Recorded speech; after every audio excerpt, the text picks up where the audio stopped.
The first thing Evelyn noticed about Ravenwell Manor was the silence. Not the peaceful kind that hangs over country fields, but a silence that felt alive, listening. The air itself seemed to wait, holding its breath. She had come as a caretaker, hired to tend the empty estate after the passing of its last owner, a reclusive man named Dr. Silas Crane. The house stood at the end of a forgotten road, its windows clouded, its roof sagging like the spine of a dying beast.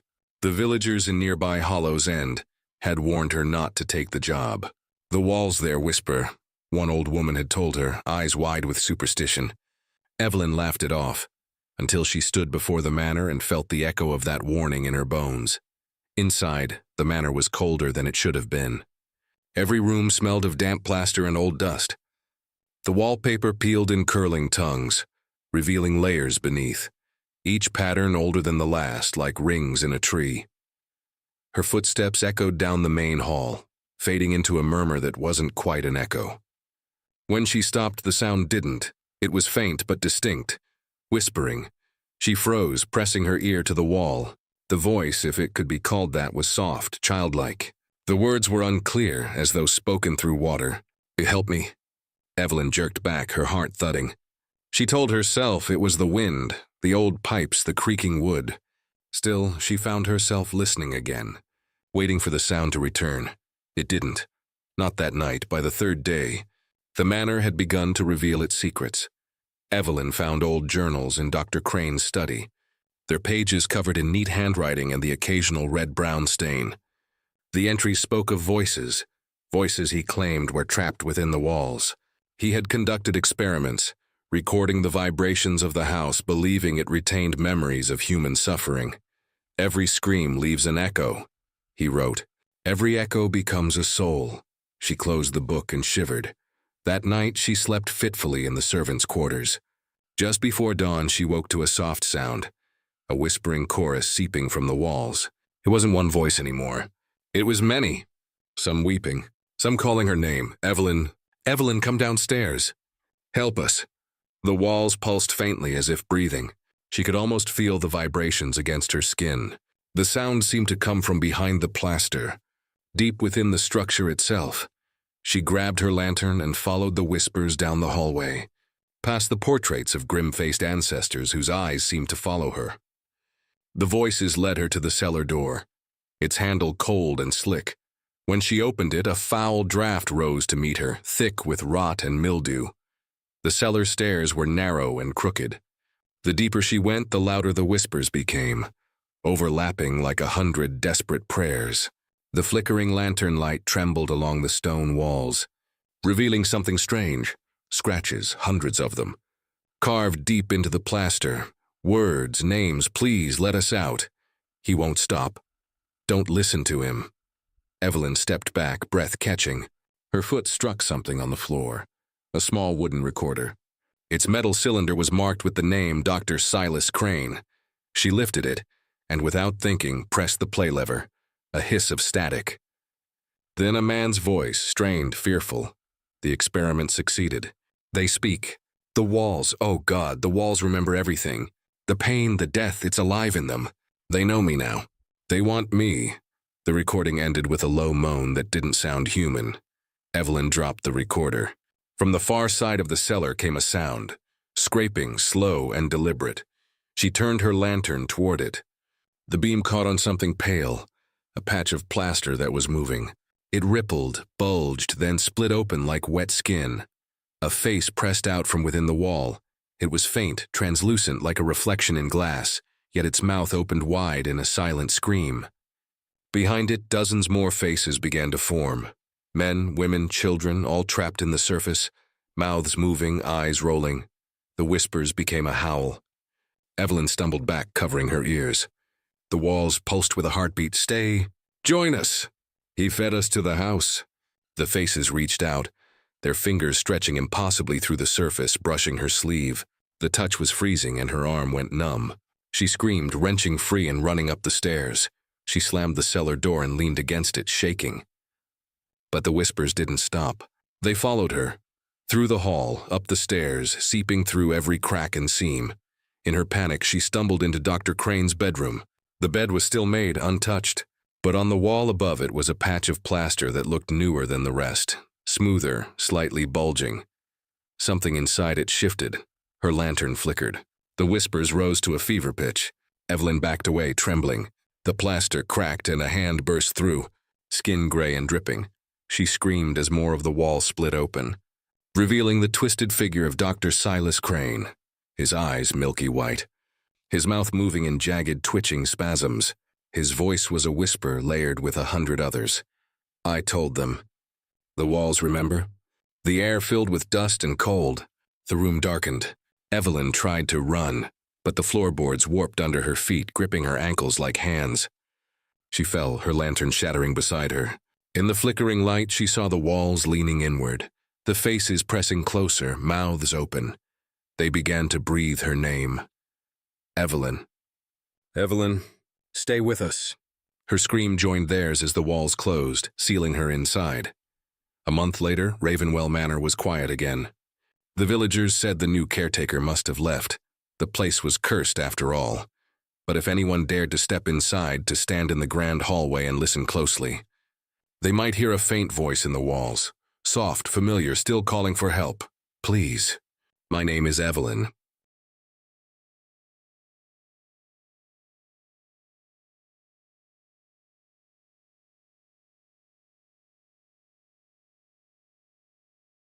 The Widow's Inn stood at the end of a crooked road that twisted through the pines like a dying serpent. It was a tall, narrow building, its windows shuttered and its once white paint now gray with the rot of years. Travelers seldom stopped there anymore. Those who did rarely spoke of their stay, if they returned at all. When Jonathan Harker arrived on a fog-choked evening in October, the inn was nearly invisible, swallowed by the mist. He had been driving for hours, his lantern dimming, his horse exhausted. The storm that had been chasing him since dusk finally caught up, pelting the world in cold, relentless rain. The sign outside the gate swayed in the wind, creaking as it swung. The Widow's Inn Est, 1821A. Faint light glowed behind one of the windows. Jonathan dismounted, boots sinking into the mud, and pushed open the warped front door. The bell above it jangled a thin, broken note. Inside, the air was stale and heavy with the scent of mildew and coal smoke. A fire burned weakly in the hearth, more ash than flame. Behind the counter stood an old woman in a black dress, her gray hair bound tightly in a bun. Her face was pale, her eyes as dark as burnt wood. "Evening, traveler," she rasped. "You're lucky. I've one room left." Jonathan nodded, shivering. "I'll take it." "My horse needs shelter, too."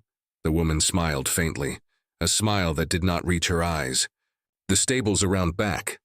Leave the beast there. I'll have supper ready when you return." When he came back inside, dripping wet, a bowl of stew waited on the table. It smelled of herbs and something faintly metallic. The old woman sat in a rocking chair by the fire, watching him eat. "You're not from around here," she said. "No," Jonathan replied, spoon halfway to his lips. "I'm headed to Black Hollow. Business with the estate there." Her eyes narrowed slightly. "Few go that way anymore. Too many ghosts in those woods." He chuckled awkwardly, but she did not smile. When he finished, she led him up the narrow staircase, each step groaning underfoot. The hallway above was long and dim, lined with portraits of solemn men and women whose eyes seemed to follow him as he passed. She stopped before a door marked with the number 7. "Sleep well," she said softly. "And whatever you do, Mr. Harker, do not open your window at midnight." Jonathan frowned, but she was already gone. The room was small, cold, and smelled faintly of damp earth. Rain lashed against the panes as he undressed. Exhaustion dragged him toward sleep, but the widow's words echoed in his mind. "Do not open your window at midnight." He awoke hours later to silence. The storm had died. The fire in the grate had burned to embers.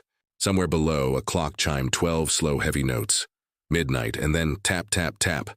Something was knocking at the window. Jonathan sat up, heart hammering. The sound came again, soft but deliberate, like fingernails on glass.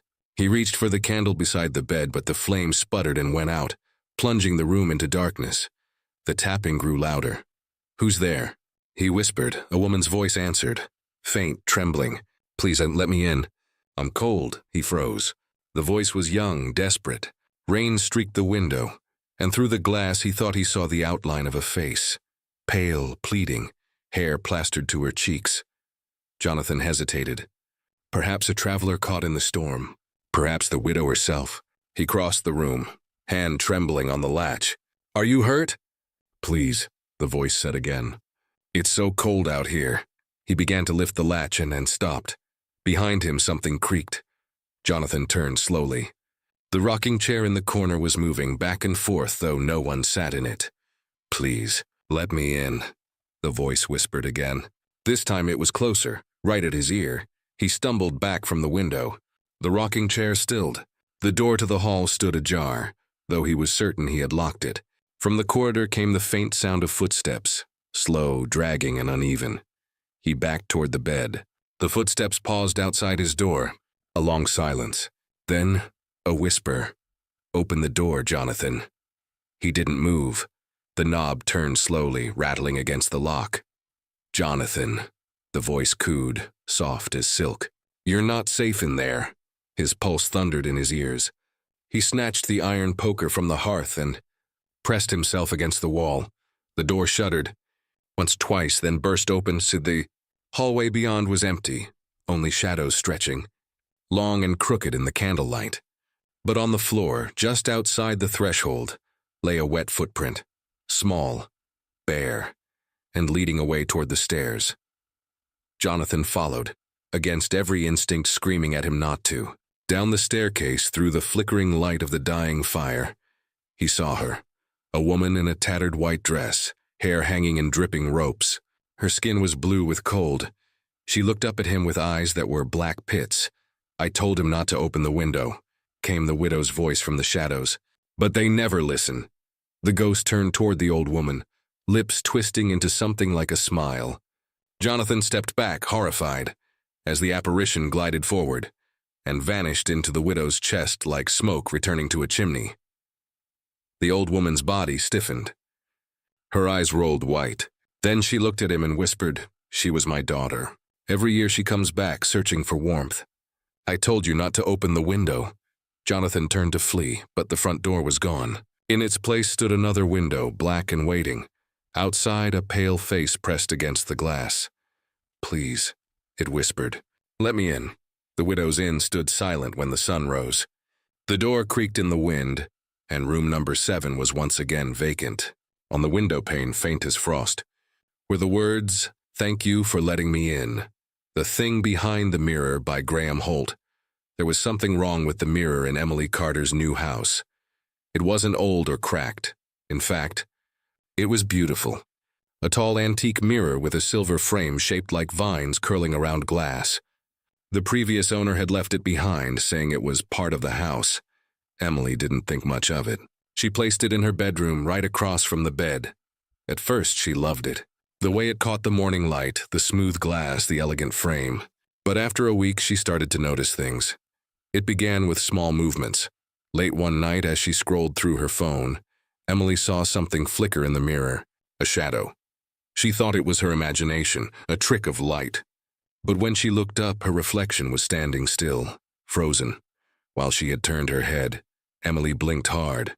The reflection caught up an instant later. Her heart gave a sharp, nervous thump.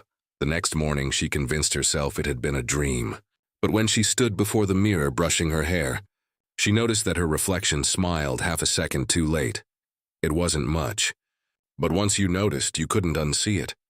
3 days later, the tapping started. It came at night, light, rhythmic sounds from the mirror's surface, like someone drumming their nails on the other side of the glass. Emily sat up in bed, the room dim except for the streetlight bleeding through the curtains. Tap, tap, tap. She told herself it was the pipes, or the window, or her mind playing tricks. But then came the whisper, Emily, a dry, rasping voice. Faint but clear. Emily froze. Her skin prickled. She stared at the mirror, her reflection barely visible in the dark. "Emily," it said again. "I'm waiting." Her breath caught in her throat. She wanted to run, to leave the room, but her body wouldn't move. The voice was low, patient, like someone smiling behind the words. She finally found her voice and shouted, "Who's there?" No answer. Only silence, deep and heavy. The next day she tried to ignore it. She told her friend Sarah over coffee, half laughing. "I think my mirror's haunted," Sarah chuckled. You've been watching too many ghost shows. Emily forced a smile, but her hands trembled around the cup. That night, she covered the mirror with a sheet. For 2 nights, nothing happened. But on the 3rd night, she woke up to the sound of something sliding, like glass being scraped. The sheet was gone. The mirror was uncovered. Her reflection was standing up. Emily lay in bed, frozen with terror. She hadn't moved, but in the mirror, her reflection slowly stood, head tilting in a jerky, unnatural way. Its eyes were wrong. Too dark. Too wide. Then it smiled. An awful, twisting grin that spread far too wide. The thing in the mirror lifted a hand and pressed it against the glass. A faint thud echoed. Emily's breath quickened. The reflection's breath fogged the mirror, though she herself was across the room. She whispered, "Please, stop." The reflection's mouth moved, but no sound came. Then slowly words appeared in the fog on the glass. "Let me in," Emily screamed. She grabbed a blanket, threw it over the mirror, and ran out of the room. She slept on the couch that night, lights on, shaking. The next morning, she decided to get rid of it. When she tried to lift it, though, it wouldn't budge. The mirror seemed attached to the wall, as if its frame had melted into the plaster. She called a handyman. He arrived that afternoon, cheerful and curious. "A mirror that won't come off? Sounds strange." Emily watched nervously as he examined it. "It's like it's part of the wall," he muttered, tugging at the frame. Then he frowned. There's something moving in there. What?" Emily asked, her heart skipping. He leaned closer. "Behind the glass, looks like, I don't know, smoke or..." He didn't finish. The glass pulsed. A gray hand shot out, grabbing his wrist. He screamed. Before Emily could react, he was yanked forward, vanishing into the mirror with a sharp crack. Emily stumbled backward, gasping. The surface rippled once, then went still. His toolbox lay on the floor. He was gone.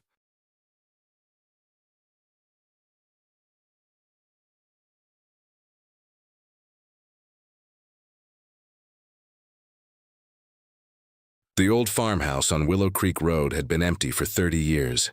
Nobody wanted to buy it, not because it was falling apart, but because of the cellar door. The door sat in the middle of the kitchen floor, made of thick oak, bolted shut with heavy iron latches. The realtors never mentioned it in the listings, and the few people who toured the house always said the same thing. It feels wrong in there. When Martin and Claire bought the property, they laughed off the stories. They were city people, tired of noise and neighbors looking for a quiet place to start over.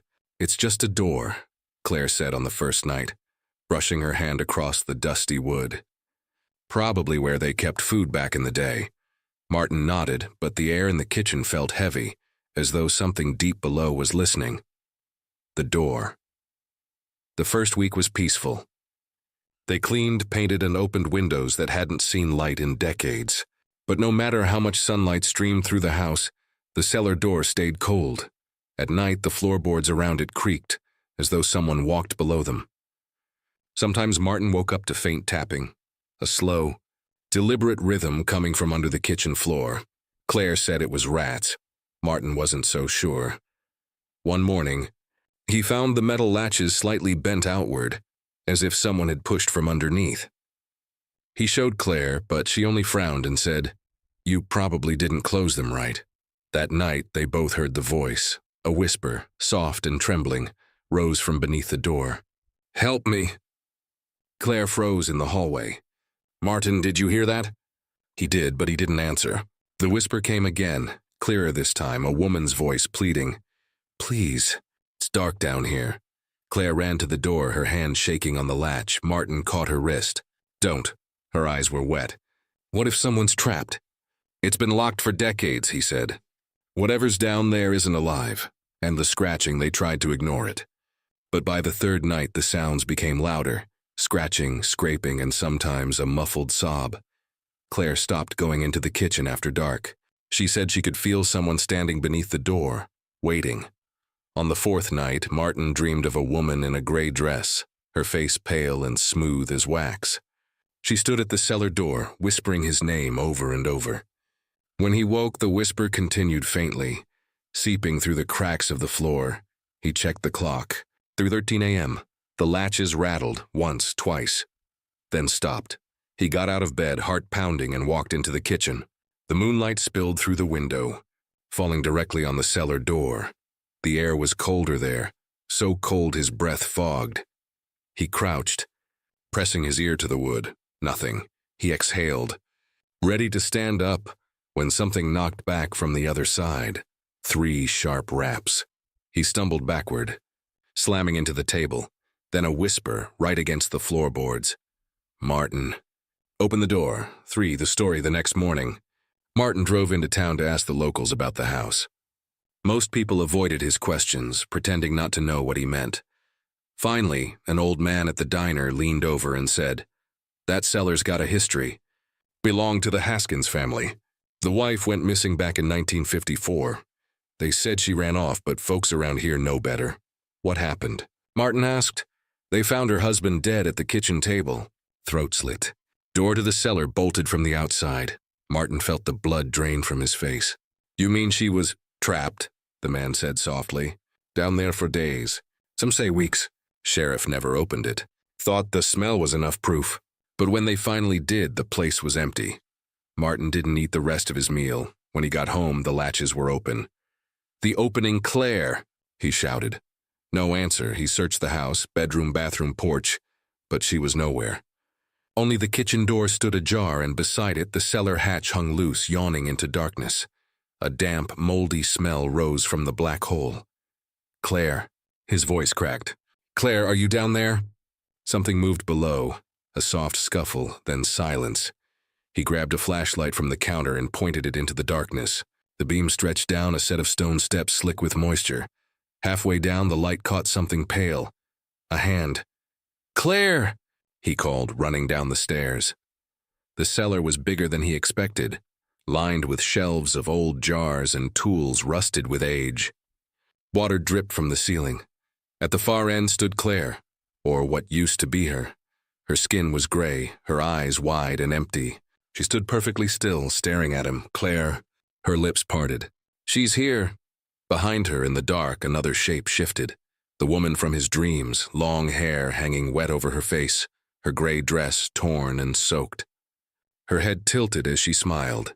"Thank you for opening the door," she whispered. The cellar door above slammed shut. The end. The next morning, the house stood silent. Neighbors who passed by noticed the kitchen window open and the cellar latches unhooked. By evening, the sheriff arrived. No one was inside. Just 2 sets of muddy footprints leading down the cellar stairs, and 1 set coming back up. They sealed the door again, bolted it twice, and left a sign nailed to the wall: "Do not open." Years later, new owners moved in, a young couple from the city, laughing off the stories like everyone before them. The first night, the woman brushed her hand across the old wooden door and said, "It's probably just where they kept food back in the day." And deep beneath the floor, something smiled in the dark.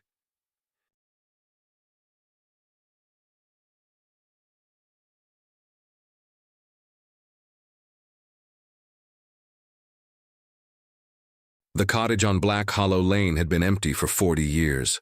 Locals said it was cursed. Some whispered about screams heard through the chimney, others about strange lights glowing under the floor at night. Most people laughed it off, of course, until the day Eleanor Finch bought it. Eleanor wasn't afraid of old stories. She was a writer, a quiet woman in her 30s who believed in logic and drafty houses, not ghosts. When she moved in that rainy October morning, she found the cottage charming, small, but warm once the fire took. Dust swirled in the golden light that slipped through cracked window panes. The floorboards were old oak, uneven and creaky beneath her boots. It smelled of damp wood and something faintly sweet, like dried flowers. Or rot.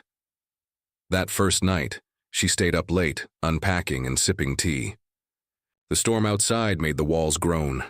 At one point, she thought she heard a whisper, low and rhythmic beneath the floorboards. It was soft at first, almost like wind. Then clearer. "Let me out." Eleanor froze. Her teacup rattled as she set it down. She laughed nervously. "Old houses make noise," she muttered. "That's all." She turned up the fire and ignored it, but the whisper came again. Later that night, when she was in bed, louder, closer, like something or someone was just beneath her. It's so dark down here. The next morning, she went outside to check the foundation. The ground was damp, sunken in places. She saw no openings, no cellar door, no crawl space, just the earth pressing against the walls of the house. Inside, the smell of rot was stronger. She opened all the windows, humming to keep her nerves steady. By afternoon, she convinced herself it was a mouse or trapped animal under the floor. The boards were thick but brittle. She tapped one with the heel of her boot. It sounded hollow. She decided she'd pry it open later, once she bought tools from the village. That evening, she poured herself another cup of tea and sat by the fire, notebook in hand. She was halfway through a paragraph when the whispering began again. Not one voice this time. Many.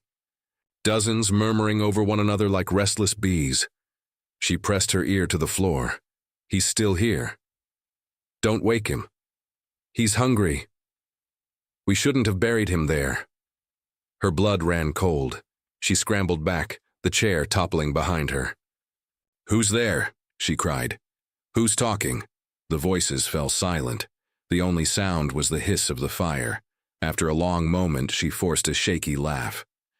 I'm imagining things. She took a long drink of tea, but it had gone cold.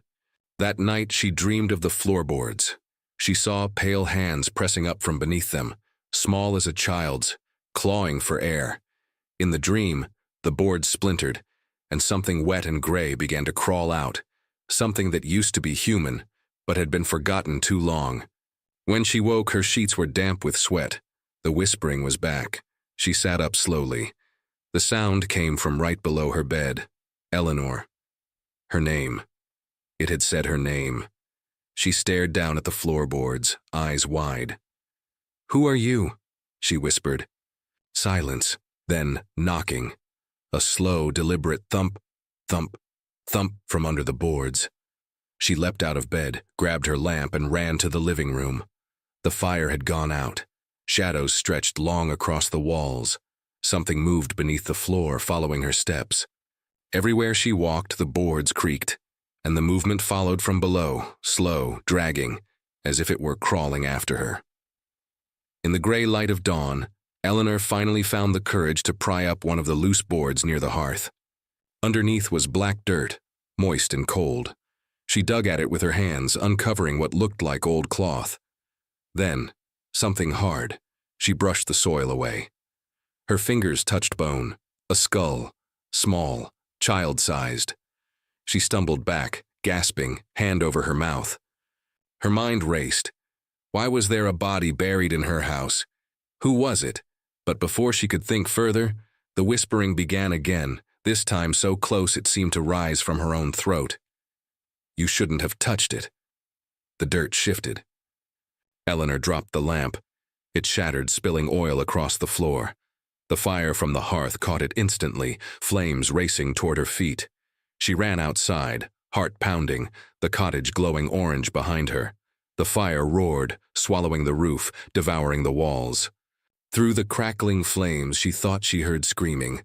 Not hers, but hundreds of other voices crying out as they burned. When the villagers arrived the next morning, there was nothing left but smoldering wood and ash. They found Eleanor, sitting on the ground staring blankly at the ruins, her hands covered in soot. The constable asked her what had happened. There were voices, she said softly. Under the floor, I heard them. I tried to help. They thought she was in shock. They took her to the hospital in the next town. When the constable and his men went through the ruins later that day, they found something strange beneath the hearth. Not just one skeleton, but dozens. Small, fragile bones, some no bigger than a doll's, all buried beneath the cottage, packed close together like a hidden graveyard. 2 months later, a young nurse visited Eleanor in her hospital room. The woman hadn't spoken since the night of the fire. The nurse set down her tray. You're safe now, Miss Finch. You don't have to be afraid. Eleanor looked up at her, eyes hollow. Her voice was little more than a whisper. They weren't angry, she said. They just wanted me to listen. The nurse frowned. Who wanted you to listen? Eleanor's lips twitched into a faint smile. The children, she said. They're still talking. She reached out, pressed her hand to the wall beside her bed and whispered, "Can you hear them?" The nurse shook her head. But as she turned to leave, a faint sound rose from behind the plaster, like small voices whispering beneath the floorboards of the hospital itself.